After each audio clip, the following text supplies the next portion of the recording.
Welcome to Markets Now. I'm Michelle Rook with Rich Nelson with Allendale, and we are seeing pretty much lower prices in most of the grain and livestock futures trade this morning. And Rich, soybeans, we got above the $12 mark, but we couldn't hold above that level. We're well off highs. What happened there? Did we just get some farmers selling, or what happened? I do think this market is wondering how high it can go, at least in the very short term discussions, especially considering this morning's weekly export sales were a little poor. So we had a 6 week string of terrible sales. Last week's number was positive, and then we go back to terrible numbers again. So there's still this lagging question for us before we get to Friday's soybean crush report about this demand situation in the short term here. Yeah, what do you think got us above 12 in the first place? Was that all fund short covering or not? I do think there's some fun discussions. I do also think that in some cases there's also a separate discussion about acreage, which we'll have a conversation with about shortly here as well.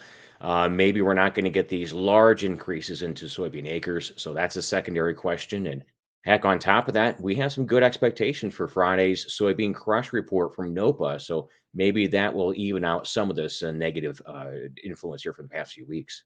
Yeah.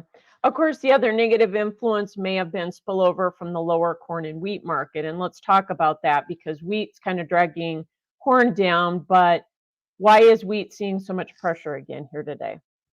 The story is still more or less this outside market influence, or I should say the international influence. The fact is that Russia just hit brand new lows for its wheat price just yesterday. We still have this question about the EU crop, where some people have suggested we have some problems with excess moisture in France. But this is, we haven't hit spring yet. It's maybe a little too early to start suggesting crop problems. So the main issue for us on the wheat side is this international influence from everybody's much cheaper than us in the grand scheme of things here. Yeah, and Russia plowing below $200 per metric tons kind of led the race down. But we also had poor exports this morning, a marketing year low. That didn't help, did it? No, I did not. And, whether you're looking at sales or shipments. Now, shipments were okay on the wheat side here this morning, but in general, we're still behind the pace we need. So, as far as the wheat balance sheet, we do have probably a little expanding stock numbers coming in these next few months ahead here. Yeah.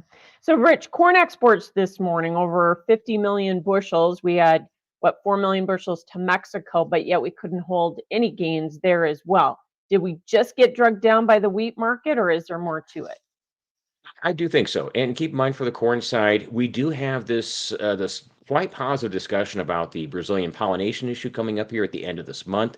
The fact that they're still lagging with some moisture, and the past 2 months of moisture out in Brazil, they've been about 35% below the 5 year average, below the long term average.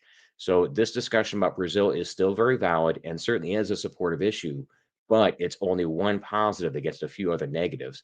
Our grand scheme of things discussion is this ending stock side is still a bit of a problem for us on corn. Yes, no doubt. It's been a headwind for a while. And did we run up into some chart resistance, do you think, too? And you can certainly make that argument. We've got some trend lines directly ahead right here, as well as another one about 10 to 15 cents from here as well. So you can argue charts, and also the fact we haven't really seen the large amount of short liquidation we expected to see in the past few weeks. Maybe some people suggesting that the funds might need just a few more weeks to kind of clear out some of the short position before we see a net influence of new buying, so to speak here. And you mentioned the acreage battle starting to be talked about. And of course, you just released your survey results from across the nation. Trend looked similar to USDA's, but not as big as swings. Talk about what you found. Certainly right here. So we conduct a 2 week long annual survey, roughly in the same dates as USDA's own farmer survey, which we released on the 28th of this month. And as far as this 2 week survey, we found that yes, we would see a little lower corn, a little higher soybeans, but not the large switch that USDA suggested at their February conference. They suggested 3.6 million acres out of corn, 3.9 into soybeans. Our survey actually suggested these numbers a bit reined in. Corn only about a 1.2 million acre decline, and soybeans only up, in this case, 2.2 million.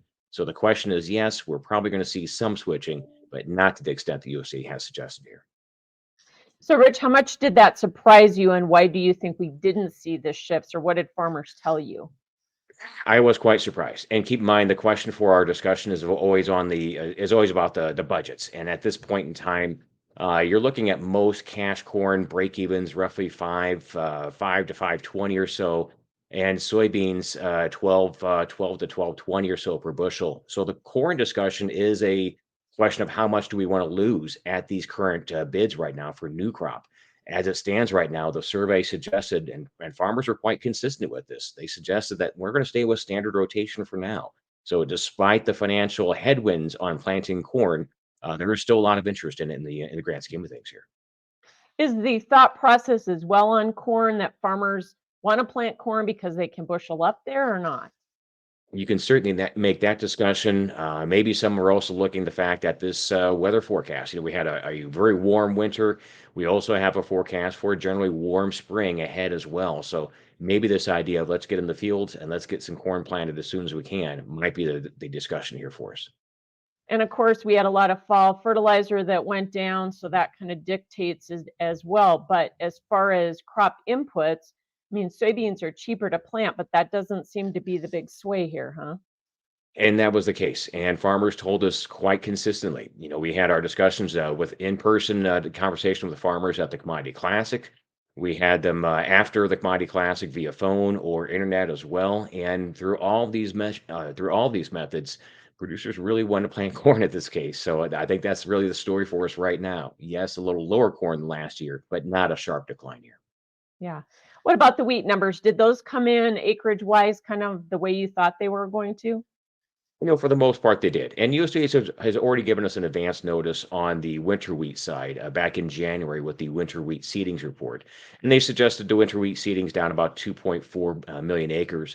Our survey suggested maybe down about 2.0. So we would suggest a light change on the winter wheat discussion. The spring wheat was our focus for really for this survey this year. Spring wheat acres, in this case, increasing just about 50,000. So not a decline, a light increase for the spring wheat side. Mhm. So, Rich, was cotton, was that included in your survey as well, or did it show up on the periphery at all? And as far as our survey goes, it does not cover cotton. Simply, as our simple point is, this covers a lot of Midwest states, a lot of the plains as well, but we really don't get the southern states enough really to give us some strong numbers on the cotton side. So we don't cover a survey number for cotton, but we all expect numbers probably 1 to 1.7 million higher than last year based on this very tight situation for stocks they have right now. So you do the math on the projected crop then. So talk about what you see and what this means for ending stocks for especially corn and soybeans moving forward. Sure. And this is definitely a problem for us on the corn side specifically. If we're only going to drop acres 1.2 million, and we have this discussion about trend yield, which of course is always in question, you're looking at a crop size of about 15.5 billion bushels. That is just a little higher than last year and would be a new record. The issue with the corn side is really about the beginning stocks, what's left over from this year's current old crop. Due to that beginning stock influence, we might have a total supply of 17.7 billion bushels. That's almost 1 million or 1 billion bushels higher than last year. So the corn side is a significant problem. This would imply stocks 2.6, 2.7 billion bushels. And that's easily suggesting futures for new crop below $4. So a lot of concern on the corn side. Soybean numbers, if you drop this discussion about, or if you change acres by about 2.2 million, trend yield for et cetera, you're looking at a crop size about 4.4, a little higher than last year, but not a record. And in terms of the total supply situation for soybeans, including beginning stocks, you have an increase of what is that, 250 million bushels. So this does give us a soybean ending stock now below 400 million bushels, different than what USDA suggested last month. Okay, well, that's a little good news. I also wonder, is the acreage figure we're talking about enough with all these crush plants coming on and the demand that we're seeing for soybeans?